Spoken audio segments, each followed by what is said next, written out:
Today I have got 5 surprisingly productive things you can do with yarn when you're bored. It is so easy to just get on your phone and scroll through. I find myself doing it all the time.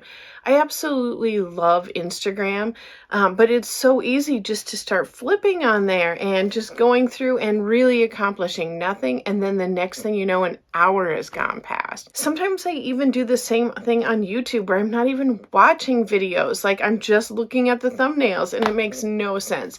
That is such an unproductive way to spend my time. And I do want to come out in the very beginning and say that your productivity is not related to your worth at all. And I think that is super important to know, that your worth is not based on the amount that you produce. It's just not. But that's kind of a different topic for a different day. This is more about productive and positive behavior to replace like meaningless behavior. I hope that makes sense. So if you're like me, you have multiple whips going on, and I do have like a dedicated yarn space. I'm very fortunate for this, but I don't often crochet up here. It's just more like yarn storage and filming. So I have whips all over my house. And not only do I have whips, I have yarn balls I'm not using. I have ball bands that there's no yarn anymore, and they've just, like, my cat's taken them across the room. I have some FOs in different places where I've been working on something and then company comes over, so I, like shove stuff in a closet or something. The number one thing you can do to be more productive when you're bored is spend a few minutes walking around your house and picking up all of these FOs, whips, trash from them, hooks, all of that stuff, and taking it to your designated yarn spot. Maybe that's just a bag or a tote, but get it in there and get it out of the rest of your house. Get it all in one place. And I think that also can kind of help us focus a little more on what needs to be done and finished up. A lot of my whips, they're barely whips. Like they're basically like 99% done. They just need the ends woven in or something. So if I have that there and I'm like, I need to finish that. But you don't actually have to finish those now. We're just picking them all up from all over our house. The second thing you can do to be a little more productive when you're bored is just tackle like one shelf in your yarn stash, or one tote, or one bag, or however it is you store your yarn. Just take on, I'm going to use shelf for an example because that's what I have, but just tackle one shelf. My yarn room is continually a mess. Like I'll clean it up, and then just slowly over the course of a couple months, there's yarn everywhere because I just start digging and throwing, and that's how it is. But that's a good like half day or day project for me to really go through everything, get it how I like it. And I tend to put it off then because I don't want to devote that much time. But if you reorganize just one area, that can bring so much like new life and I want to say like momentum and positive energy to that area that you might actually enjoy being in there a little more, and it might encourage you to do a little bit more. So for me, like I'm going to make a point to kind of re-tidy this area back here because this is getting a little messy, and it's a little messy up there, and I think I can just make that a little bit better.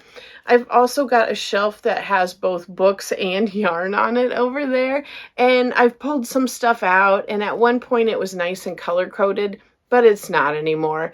And since this room is also a guest room, I do want it to look a little more presentable in that aspect and not so chaotic. So again, that's just like maybe a 10-15 minute project at the most.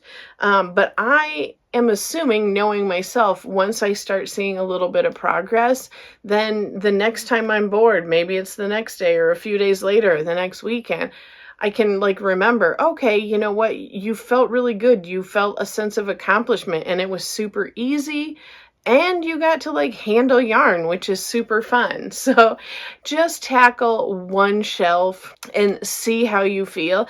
And even if you don't have like that sense of accomplishment, you're still one shelf closer to having an organized yarn stash. The third thing you can do to be productive if you're bored is go through some of those FOs you have. If you're new to crochet, an FO is a finished object. And what you can do is go through, I know I have a couple bags full of FOs. And for me, I do need to hang on to some of them a little bit longer.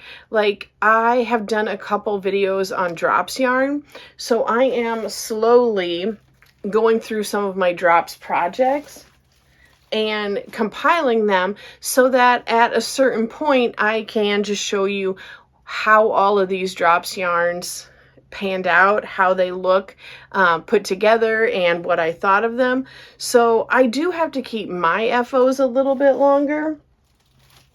But, you know, a lot of times we do projects and along the way we decide, you know what, I don't think this yarn is for me. I don't think this pattern is for me. I don't think, you know, whatever the color, whatever it is. But we're so far along, we still finish the project. You know, then we are left with a pile of FOs. I also have a number of things I made and entered for my county fair over like almost a year ago, and I still have them in a bag. And those are things that I need to just sit down, and I know there's a couple things in there that when I had some family visiting, they were like, oh my gosh, I love this. You know, that's something where I could definitely rehome those FOs to those people because they did really like it. I also have a bag I'm working on of all newborn hats to donate to our hospital, where if I have like enough of a yarn scrap, but not really enough to do much, to me, that's a good donation project because it's a small amount of yarn. They can be any color. They need various sizes, and it's babies. So who doesn't love that, right? But I need to go through that bag and see how many are in there and take a load to the hospital. So find a home for some of those FOs. And it doesn't mean it could mean that you're actually delivering them, but it could just mean that you're looking through them, deciding where they need to go, and organizing those and getting them ready to deliver. So I have had to do this a number of times, but a really great thing you can do to be productive when you're bored is to frog projects you're not going to finish. I am notorious for having whips for years. It's like still connected to the yarn ball, just because I don't like making a decision on it. And if you're frogging, that is something great that you can do, like if you're watching Netflix or something like that, just whatever you do when you're kind of bored. Yeah, just get out those old projects and start frogging and winding that yarn back up, because you are going to need to address it at some point. And I really think that if that yarn is frogged and wound up and it's easy to use, that if inspiration hits or the right pattern comes along your way or whatever, you're going to see that it's wound up into a ball and be like, oh, I did love that yarn. This would be a great project for it. And then the fifth thing that you can do if you are bored and want to be productive and love yarn is to go through your scrap yarn and start putting it together and winding it into a cake of scrap yarn. I know I've seen a lot of different people do it with different ways. Kristen Crochets had a video where I believe she doubles hers up, if I remember correctly. And it's just like a super neat, like scrap yarn cakes. They're just pretty and it's fun. And you can, you know, if you like doing scrap projects, you can have those cakes.